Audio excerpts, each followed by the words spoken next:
ഈ രാജ്യത്തെ രാഷ്ട്രീയ പ്രസ്ഥാനങ്ങളെല്ലാം നിയന്ത്രിക്കുന്ന ബിജെപിയുടെ ഖജനാവായി മാറിയിരിക്കുന്ന യൂസഫ് അലി എന്ന് പറയുന്ന ലോക തടാഢ്യൻ അവസാന നിമിഷം UDF-നോട് ഇവിടെ കാണിച്ച ഒരു ക്രൂരത കൊണ്ടാണ് ഞാൻ അവസാനം പരാജയപ്പെട്ട് ഇവിടെ നിൽക്കേണ്ടി വന്നത്. നിയമസഭാ തിരഞ്ഞെടുപ്പിൽ കഴക്കൂട്ടത്തും നേമത്തും BJP സ്ഥാനാർത്ഥികളെ വിജയിപ്പിക്കാൻ പ്രമുഖ വ്യവസായി MA യൂസഫ് അലി ഇടപെട്ടെന്ന കോൺഗ്രസ് നേതാവ് ശരത്ചന്ദ്ര പ്രസാദിന്റെ ആരോപണം രാഷ്ട്രീയ കേരളത്തിൽ വലിയ ചർച്ചകൾക്കാണ് വഴി തുറന്നിരിക്കുന്നത്.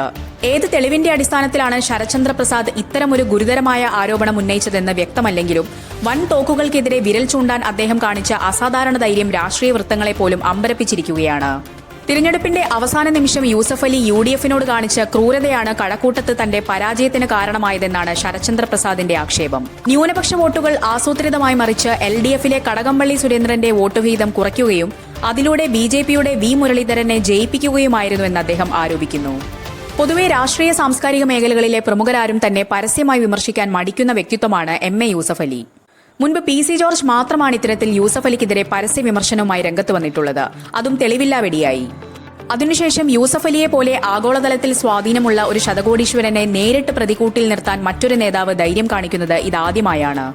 ശരത്ചന്ദ്ര പ്രസാദ് എന്നും അസാധാരണ ധൈര്യശാലിയായ ഒരു നേതാവാണെന്നും ഇപ്പോഴും അങ്ങനെ തന്നെയാണെന്നും അടിവരയിടുന്നതാണ് ഈ നീക്കം. ശരത്ചന്ദ്ര പ്രസാദിന്റെ ആരോപണം ശരിയോ തെറ്റോ ആകാം.